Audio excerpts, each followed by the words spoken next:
Hi guys! So, grocery time ulit tayo. Bali, kailan ko bumili ng conditioner. Wala na akong conditioner. Naligo ako, walang conditioner. Kaya hirap suklayin ang aking hair.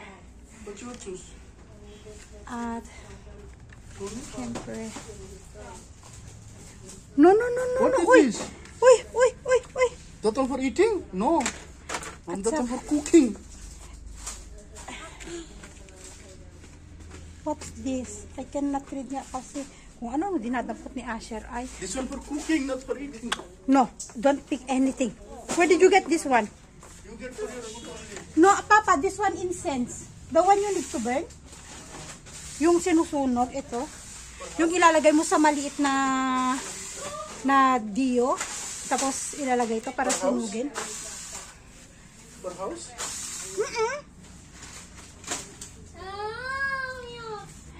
Bili kaya ako ng powder milk. Powder milk para sa ano.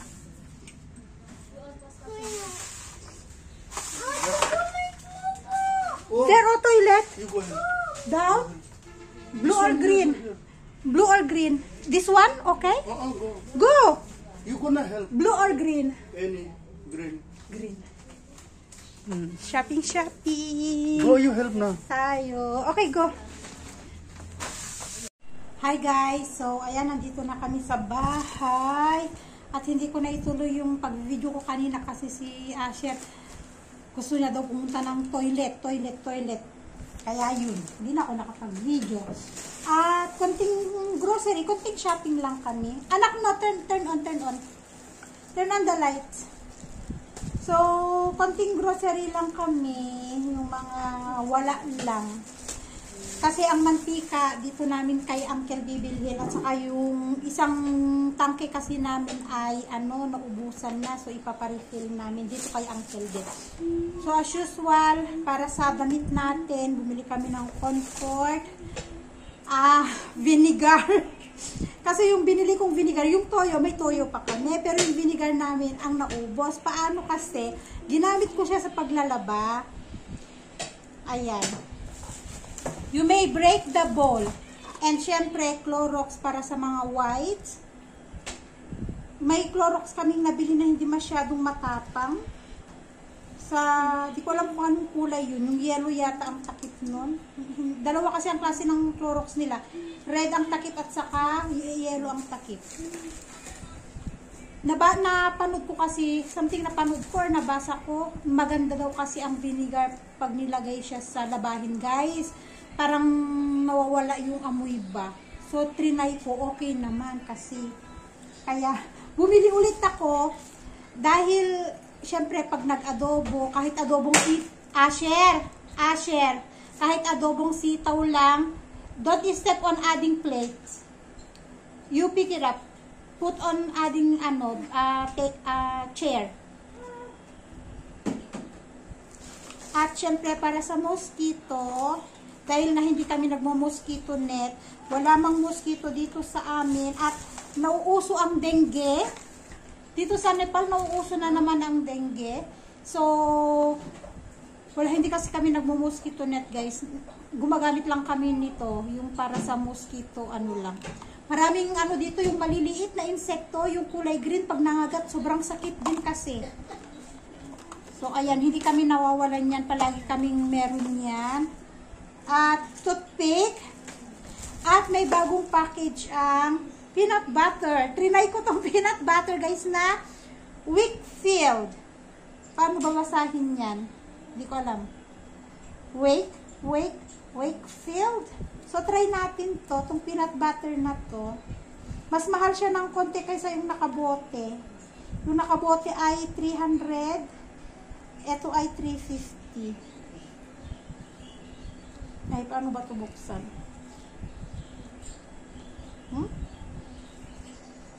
Paano na? Ayaw na. Ay, mamaya natin buksan yan. At syempre, extra toothbrush. At nakakita ako ng sardinas. Nakakita ako ng sardinas. Ang mahal. 220. Partner ng ng patola. Pero parang ayaw ni Asi, so parang ako lang ang kakain yan. At syempre, pabango para sa toilet at ang aking conditioner syempre. Kasi naligo ako na walang conditioner ang buhok at syempre, extra pagkain ni Asher. Yung maliit lang, sabi ko maliit lang. At ang kanyang biscuit, yun lang naman, biscuit ni Asher na tuwing uuwi siya, minsan gusto niya yung may ninangat-ngat. Ayan, biscuit. So, konti lang yung grocery namin.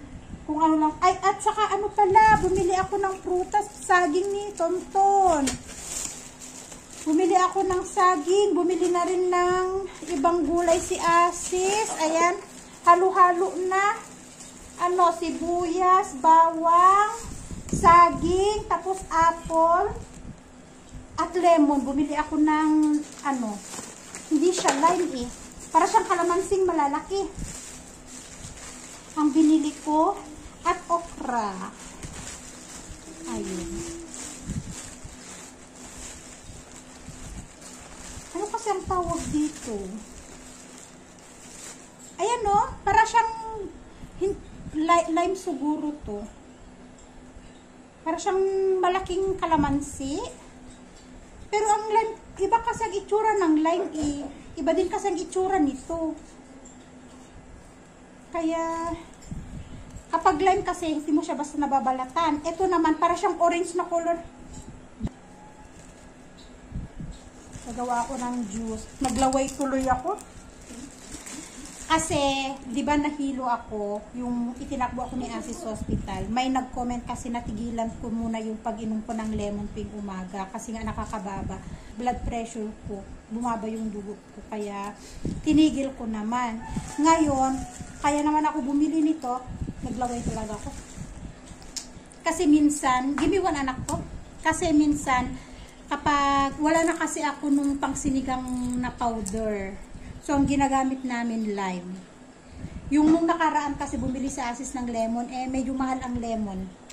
Kaya sabi ko itong lime, 50 pa rin na, 100 ang isang kilo, so half kilo to, 50 rupees. Ilang piraso lang, pero malalaki naman kasi siya, so isang ganito lang, isang gamitan lang. Pwede na. So, yun lang yung pinalengke namin, guys. See you! Hi guys! I'm back! So, ayan. Magagawa ako ng merienda namin mamayang hapon. Mga bandang alas 3:30, ganyan. So, yung nabili ko peanut butter kahapon pala guys, ano siya? Buo-buo. Hindi siya yung makinis na peanut butter. Itong nabili ko, buo-buo siya. Nilagay ko siya sa ref para hindi masira. Nasaan na? Ay, nako, itong anak ko nilagay sa freezer. Anak, why did you put in the freezer? Nilagay niya sa freezer yung peanut butter. Asher talaga.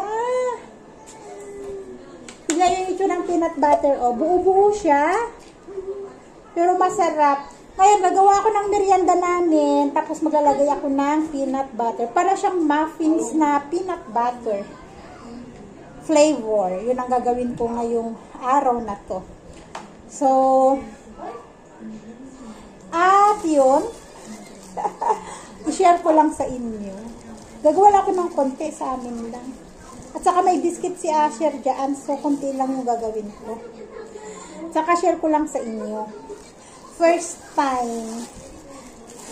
time na itong aking biyanan ay pumunta dito sa bahay at nagtanong kung nakapagluto na ba daw ako ng mga pagkain namin. Kasi dito kasing nakaraan, si Asis ay nasa Baratpur Hospital. So, medyo ginabi siya ng uwi. Siguro mga 8:30 gano'n ang uwi niya noon. 7:30 pumunta siya dito sa bahay. Nagulat nga ako kasi pinaliguan ko tong dalawang bata. Binihisan ko sila, prepare ko sila nga para matulog na sa gabi. Wala pa kaming asukal.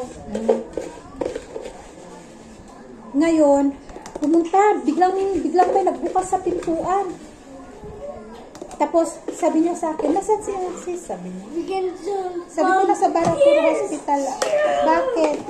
Sabi niya, nakapagluto ka na ba? Nagulat ako. Kasi sabi niya, nakapagluto ka na ba? Sabi ko, tapos na. Sabi niya, ulam niyo, nakapagluto ka na. Sabi ko, tapos na.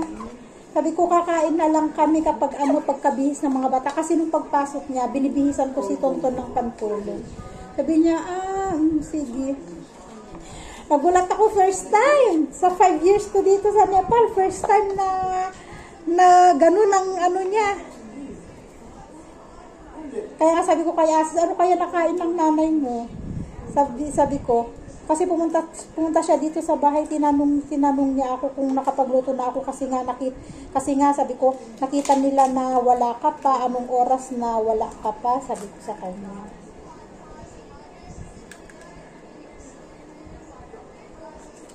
Ay, anong nangyari sa ating itlog?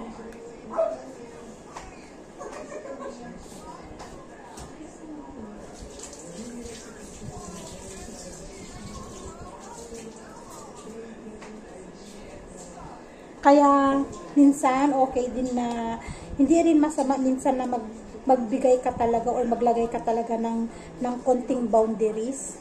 Anong tawag doon? Parang maglagay ka ng konting wall sa kanila. Kasi kapag medyo close na close ka, kasi dati kagaya nung ginagawa ko noon, parang nababaliwala ka na kasi minsan. Kaya naisip ko, parang mas okay na rin minsan na ganun.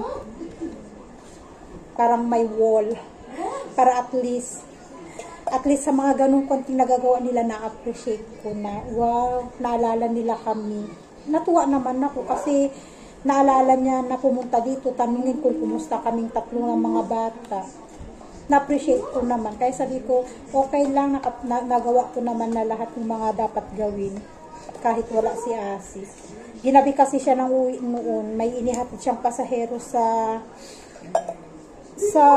Bharatpur Hospital. Na-aksidente, tinahi yung ulo. Hindi ko alam, nadulas or something, lasing yata yung dinala niya. Nag-inuman, nalasing, nadulas, ayan, bumiyak na biyak ang ulo, tinahi daw sa Bharatpur Hospital. Kaya, na-share ko lang kasi natuwa lang ako at syempre, na-appreciate ko naman yung gano'n na ginawa nila sa amin nung nakaraan. Yun yung hinahanap ko sana guys, na dahil nandyan nga lang din sila, katapat lang din nila, nakita naman nila na wala si Asis at may dalawa akong bata. Yun yung hinahanap ko man lang sana na puntahan kami dito, kumusta, kung ano yung pwede nilang, kahit alagaan lang nila ni Tonton, yun lang naman sa akin. Kaya natuwa talaga ako yung ganun ginawa ni Ama nung nakaraan. So ayan meron na tayong pang muffins. Parang ano bang tawag kasi nun? Parang puto na lalagyan ko ng peanut butter lang instead na chocolate sana. Yan. Isasalang ko lang dito ng 12 minutes. May pang merienda na kami mamaya. At nag-uulan-ulan dito sa amin ng konti. At holiday ngayon pala, holiday. Dasay ng mga Taro people. Ngayong araw na to daw ay kainan ng fish, ganun. So, ayun lang guys. Iyan ko ng aking video for today. See you again next month. Bye and God bless us all.